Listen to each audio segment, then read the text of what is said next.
back to Phoenix English classes. Today we are going to continue with the same story that is entitled Deepwater. It is written by William O. Douglas. Up to now, we read that William O. Douglas met with an accident. It was somewhat different from an accident because it was a deliberate effort, a deliberate attempt, a rude attempt of humiliating him when he was only 10 or 11 years old. And this made so terrible an impact on him that he found himself quite unable to enjoy any kind of water sport. Although he had a special liking of water sports, yet he could not find himself ready to enjoy it. And he always felt that somehow he had to overcome this fear of water. Otherwise, his life will be spoiled, because any kind of fear, if it is rooted deeply in your heart, it will spoil your life, or it will give you a sense of weakness every time you think about yourself, about your personality. You are incomplete in your own eyes if you have such kind of a weakness or fear well rooted in your heart, in your mind. Years rolled by, but he could not overcome this fear. One may be afraid of one's own fear. One can never be defeated unless he loses his heart and gives up. Here, William O. Douglas does not give up. This handicap stayed with me as years rolled by. These are the words of the writer himself. Years rolled by, but this fear did not lose its clutch on me, its hold on me. Let's continue with the text. Follow the text. Open your books. Let's try to know what happened after that. I used every way I knew to overcome this fear, but it held me firmly in its grip. Finally, one October, I decided to get an instructor and learn to swim. He tried in all the possible ways. He used all the possible ways. It was futile. He could not overcome this fear by any means. All his efforts on in vain. But he did not. He was not a person to do. Ultimately, he decided to take the help of some coach. Once again, he was going to take the help of some coach to learn how to overcome his fear and how to start his passion for swimming. How to learn swimming under the supervision of a coach. Take it as an instruction. Whatever qualities do you have, whatever be your faculties, whatever could be your qualities, your capabilities, but you really need a real guide, a true coach, a good teacher to become successful. To eradicate the flaws that are in you. Otherwise, all the knowledge is there in the books, but we are only in the books. How it will be practiced, how your faults will be eradicated, how you will be polished with any kind of subject, with any kind of art, in any walk of life. That depends on your choice of your instructor, your mentor, or your teacher. Here, this is coach. He could rely on, and he could put himself in the hands of a reliable coach, so that he might help him overcoming his fear, and he will become a good swimmer. He will be able to enjoy the water sport that he liked so much. I went to a pool and practiced 5 days a week, an hour each day. The instructor put a belt around me rope attached to the belt went through a pulley that ran on an overhead cable. He started going to a pool where swimming was taught. He explained what was his real fear, what was his real problem. The coach, a better one, understood his problems and he made some provisions for him. And he told him that it is not the problem that I cannot swim and I want to learn swimming. But the problem was that I fear water, I am afraid of water. He told the reason behind it. And he started going to the pool and started practicing 5 days a week, an hour each day. He started going to a pool where he learned swimming and he spent 1 hour per day, 5 days per week. The instructor put a belt around him and to make him overcome his fear, this coach started giving him gradual touch with him. He did not let him immediately go into the pool. He was giving the touch of water to the rider in a gradual manner, in a very slow and gradual, so that he might not get his horror of the water awakened once again. The coach attached a rope that was an overhead cable from this end to the other end of the pool, and a cable was also attached with a belt that was tied to the rider. The rider was tied with a belt on his waist, and this belt was tied to the rope that was overhead, that was running on an overhead cable on the pool from this end to the other end. He held on to the end of the rope and we went back and forth across the pool, hour after hour, day after day, week after week.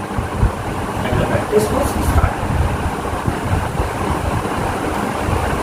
When the rider started swimming, started learning how to swim, the cable was in the hand of the coach, and as he tried to swim ahead, the coach walked on the side of the pool and dragged the rope along with him so that he might not lose it, he will not drown into the water, he will not go inside the water, and he will try to swim, being in contact of the water without going into it. That was the provision which was made by the instructor, and this practice went on for hours and hours, from this side to the other side, from other side to this side, and in this way this practice was going on. The practice went on day by day, week after week. On each trip across the pool, a bit of the panic seized me. Each time the instructor relaxed his hold on the rope and I went, and some of the old terror returned and my legs loose. On each trip, when he was swimming and trying to go from this side to the other side, what happened? The instructor was on the rope. He did not let it loose, but in between he gave it up. The rope was loosened by him, and as a result, the rider sank into the pool somewhat. As soon as he started sinking in the pool, the water was on the head of the rider. The whole terror started coming back and he was paralyzed. It started seizing. As soon as the coach thought that now he was having the panic over him, he once again held the rope tightly in his hand and he was again on the surface. The terror had gone and once again he started swimming. For the meantime, it was not forever. The terror had not gone forever, but it was for a while mitigated. Once again he was swimming. Then on other walk, then another time swimming, he was given the same kind of losing and raising up.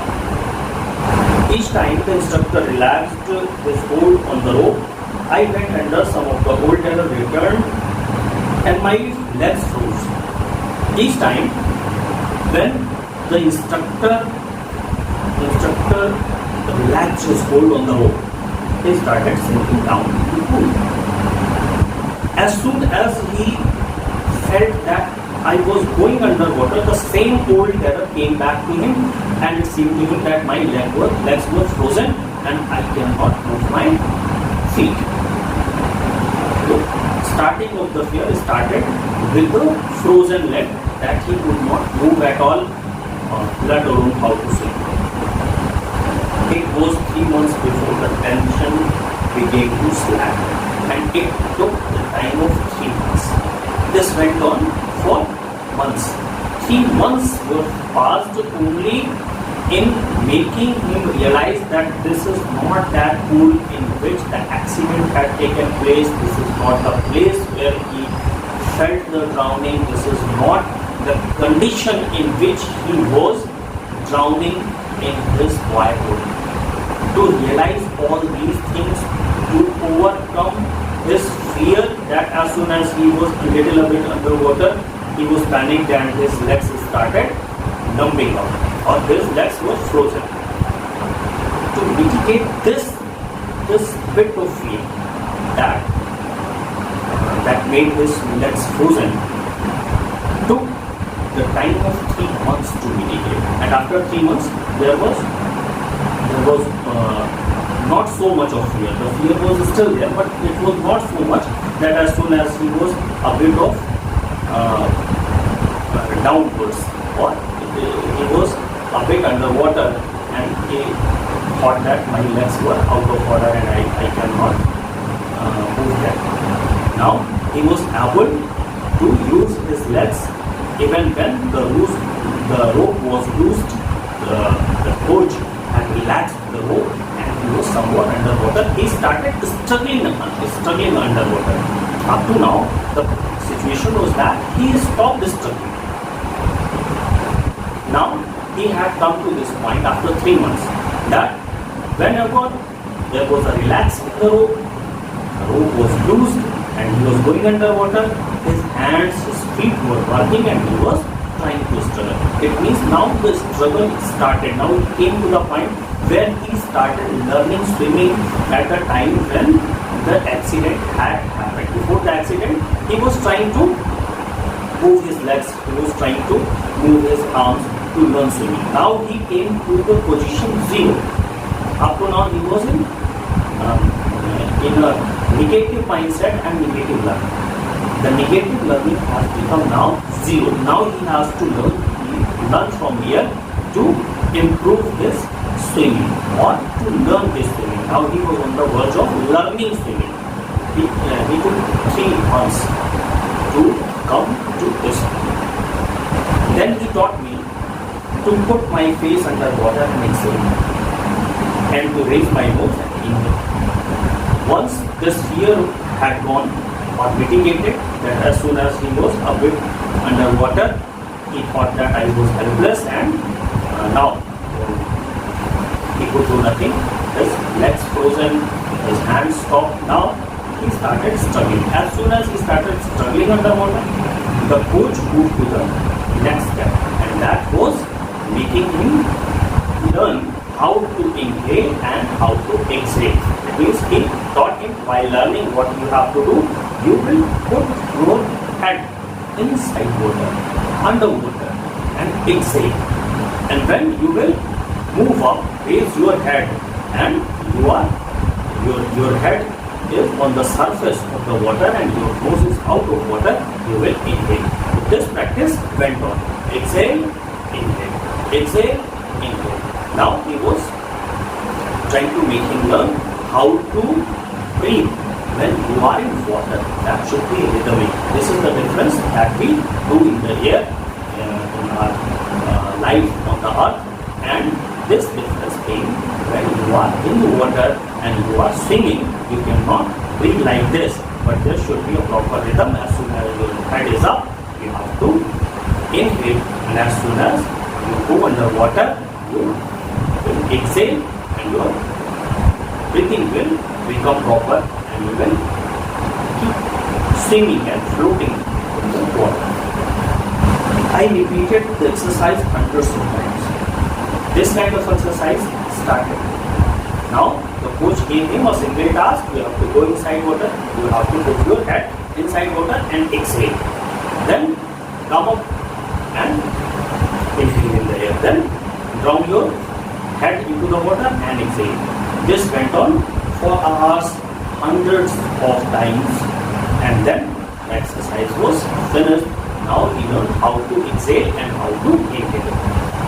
Bit by bit I shed part of the panic that seized me when my head went underwater. And by bits, not all at once. Bit by bit, he learned how to control his heart, how to control his nerves when his head is underwater. All the problems are there when the head was inside the water. He forgot all the things he thought that he was drowning. This took a lot of time to realize and to learn that when his head was underwater, this was only the time to exhale. It is not the time to think that now I am drowning, how can I breathe? It is the time to exhale, and as soon as my head was on the surface of the water, my nose was above water surface, I will inhale. This took so much time. Next, he held me at the side of the pool and had me kick with my legs. On the third step, what coach did, he held him by his hand, sitting on the side of the pool. He held the hand of the rider and rest of the body was in water, and he asked him to flap his feet. He started flapping his feet. He said that you have to kick your feet. As soon as he started kicking his feet, he started to mitigate his terror. He was making him learn how to use your feet when you are under water. You have to move your head like this, your legs like this. So the leg exercise was going on. For weeks I did just that, and this went on for weeks once again. For first 3 months, he was only trying to go from this side to the other side using a cable, using a belt, and he was given only the practice that whenever your rope is relaxed and you go underwater, it is not the time to think that. The conditioning of mind was going on. He was being conditioned by his coach that how will you start thinking about being underwater. Being underwater doesn't mean you are drowning. That was his real problem. As soon as he touched the water, he thought that I was drowning. He always thought that he was drowning. But now, the coach, in first 3 months, he made him realize by practice that when you are underwater, it doesn't mean that you are going to drown. You have to struggle. Firstly, he took that task and successfully completed it. 3 months. Next, week after week, 3 or 4 weeks, were spent on inhaling and exhaling. Means going underwater. If your head is underwater, you don't have to come.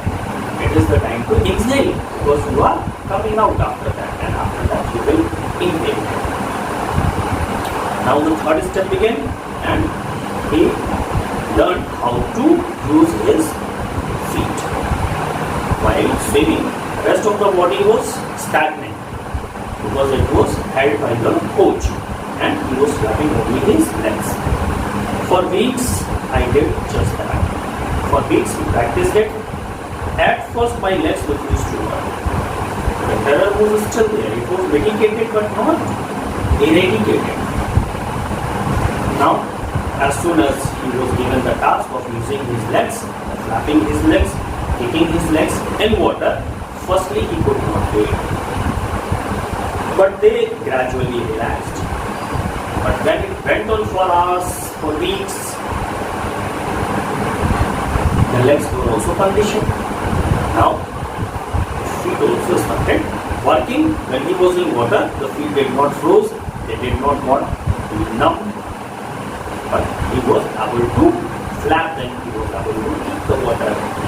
And finally, I could command him. And finally, the position was better. It was improved so much that he could move his feet, he could kick the water with his legs at his own disposal. His nerves were now controlling his legs. Thus, piece by piece, he made us move. In this way, his coach, who was giving instructions, under whose supervision he was learning how to swim piece by piece, how to move your legs, how to move your head, how to inhale, how to exhale, how to relax on water, how to go underwater and come over it.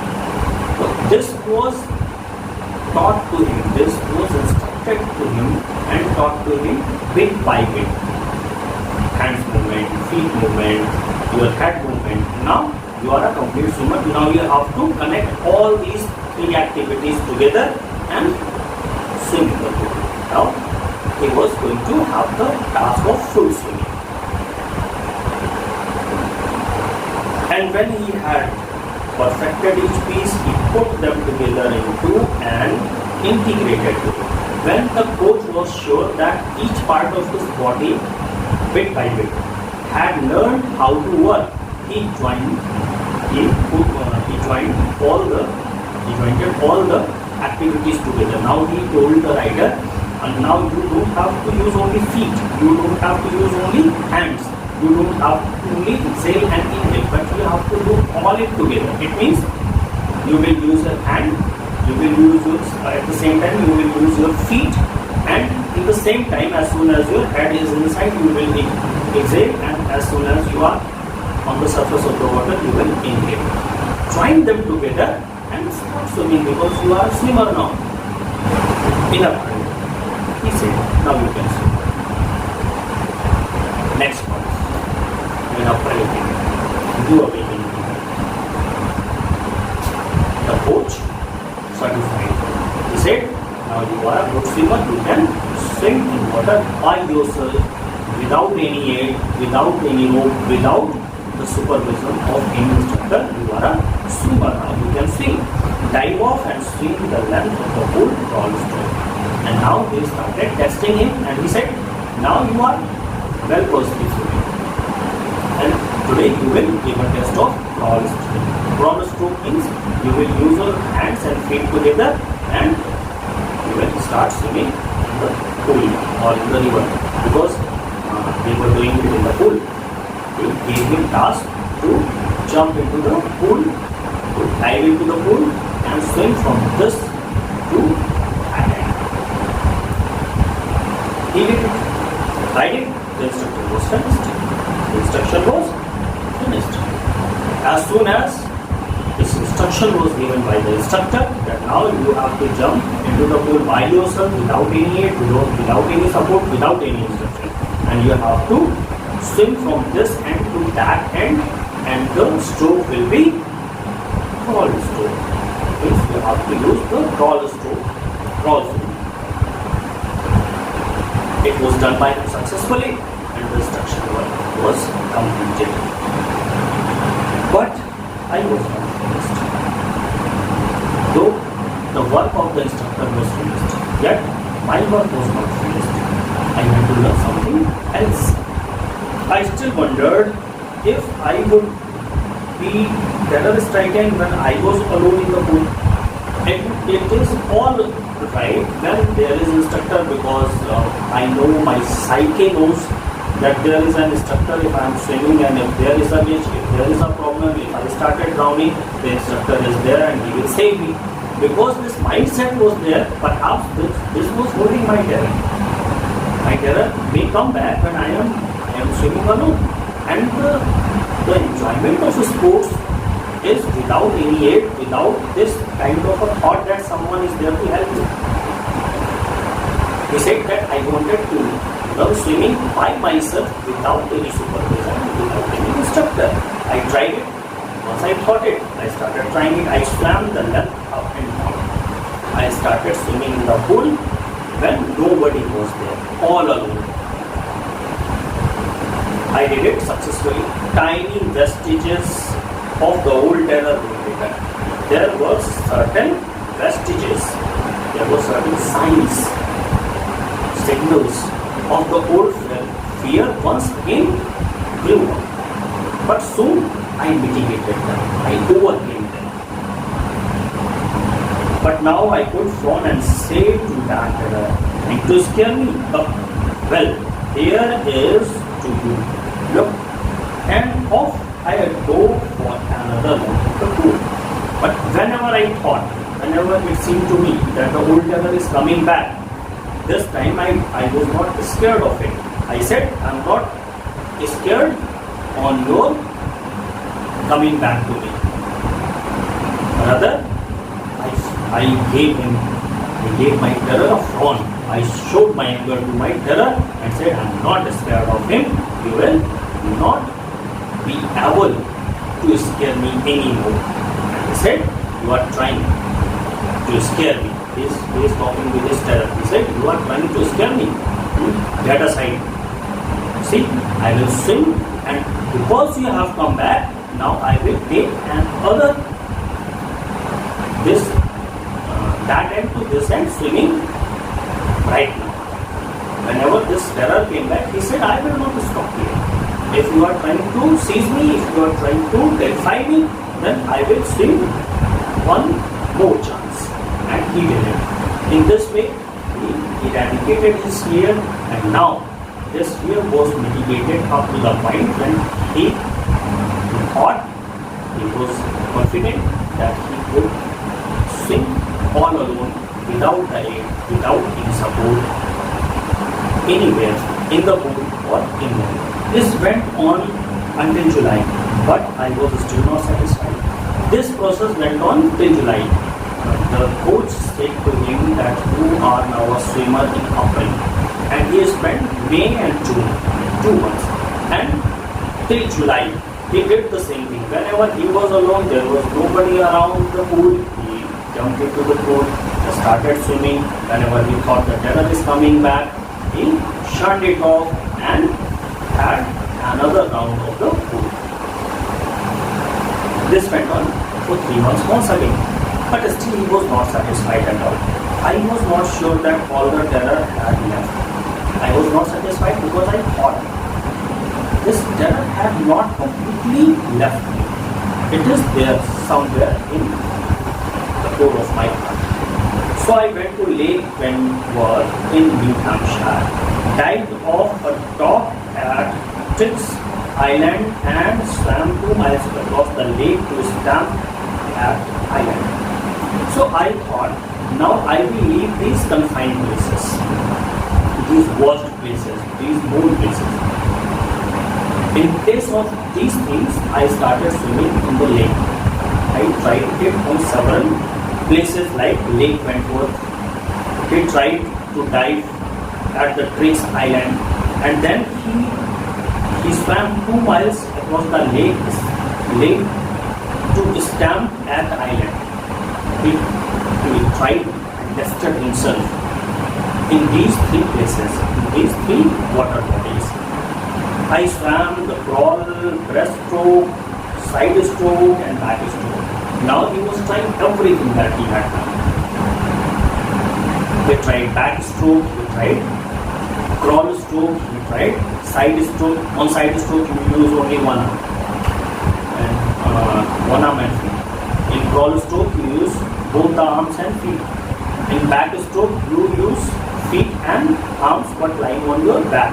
So he tried all the ways he knew he had learned about swimming. Only once did that everyone. And in all these practices, during all these swimming sessions, only once there was a chance when the terror came back. I swam the crawl, breaststroke when I was in the middle of the lake. Only once did the terror return. When I was in the middle of the lake, I put my face under and saw nothing but bottomless water. Once it came back, once the terror of the water came back, and this was the point when he was swimming in the lake. He put his head inside water, opened his eyes, and saw that there was bottomless water. The old terror came back. It had him. The old sensation returned in miniature, and that old sensation came back in miniature, means in parts. And that old sensation, when he saw water everywhere when he was a boy, he opened his eyes underwater and he saw where water was everywhere. The same thing happened once again, and he thought that he was in the same position. There is bottomless water and I am drowning. The terror came back, but this time it was not seizing him. It was in miniature. I laughed and said, this time I was not afraid. The writer was not afraid at all. He laughed at his own terror and said, well, Mr. Terror, what do you think you can do to me? You have come back to me. Do you think that you would be able to terrify me once again? Now he was talking to his own terror. I fled and saw, and giving him a frown, giving him a warning that now you can terrify me no more, don't come back to me. He started swimming, and now he was swimming in the same manner as a normal swimmer swims, without any fear, without any terror, without any hold on his heart, on his legs or limbs. Yet I had residual doubts. I was successfully swimming anywhere I wanted, I had swam. But there was a bit of doubt inside me. At my first opportunity, I just went up the Taichi to Cunard Meadows, up the Cunard Creek Trail to the Mite Glacier, and camped in the high meadow by the side of the mountain. Once he was successful in doing all these things, he tried it in different water bodies, and these water bodies was the Titan to Cunard Meadows and up the Cunard Creek Trail to the Mite Glacier, and camped in the high meadow by the side of the warm lake. He made a camp there by the warm lake, and he swam in the river in that lake almost day and night. Whenever he got time, he jumped into the lake. He started swimming in the night, during the day, in the evening, in the morning, in all kinds of circumstances. When there was day, when there was fully calm and basic water, he was always swimming there. The next morning, I dived into the lake and swam across to the other shore and back just as Joe Hawthorne used to do. Next morning, when he was camping at a warm lake, he stripped his clothes, he took off his clothes, he dived into the lake, and straightway went swimming to the other end, and then came back, and it was the same practice that the best swimmer at that time took part in the Olympics. He was doing the same thing as the Joe Hawthorne used to do for his practice of swimming to participate in Olympics. William C. Douglas was not going to practice for the Olympics, but he was doing the same thing as the professional swimmers were doing, and he takes the name of a professional swimmer whose name was Doug Hawthorne. I shouted with joy, and Gilbert Peak returned the echo. When I came back, I was satisfied that now I am no more scared of water, any water body, any kind of depth. Not afraid at all. I was jumping for joy, and I shouted for joy, and the hill in front of me after that lake, the name of the peak is the Gilbert Peak, returned the echo of his, the sounding of his joy. I had conquered my fear of water, and this way I conquered the fear of water forever. I was no more afraid of water. The experience had a deep meaning for me. Now he is giving a conclusion that this experience had a deep meaning for me. as only those who have known star terror and conquered it can appreciate. And this victory of mine can be felt, can be enjoyed by only those people who have ever faced some kind of fear like this. That is called star fear. That is yellow hue, white and yellow hue is called star.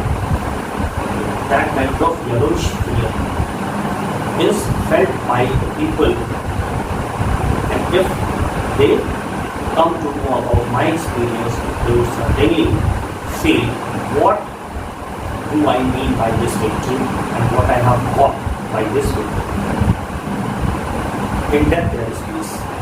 There is terror, only the fear of death. Now I can say, and this is the conclusion, this is the very gist of the story, there is no terror in this world except of being terrified. Only the fear is the thing that can be feared in this world. Otherwise you don't have to fear everything. The meaning is very simple, but it has a very deep meaning altogether. There is nothing to be afraid of. If you want to be afraid of, the good thing is that be afraid of your own fear. Only fear is to be afraid. Don't be afraid of anything. Fear the state in which you are afraid. As Roosevelt knew when he said, all we have to fear is fear itself. He takes a line from Roosevelt, the President of America. He said that Roosevelt had said once that all we have to fear is fear itself. Don't be afraid of anything, only afraid of being afraid.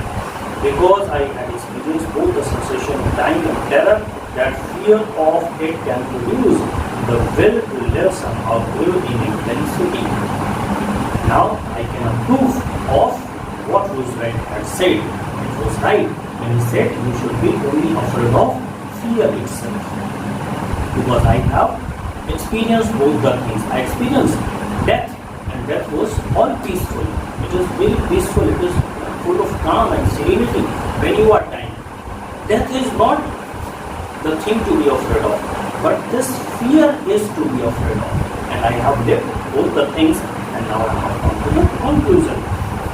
The will to live somehow grew in intensity, and the people whose will to live is full of intensity, is more full of intensity than fear.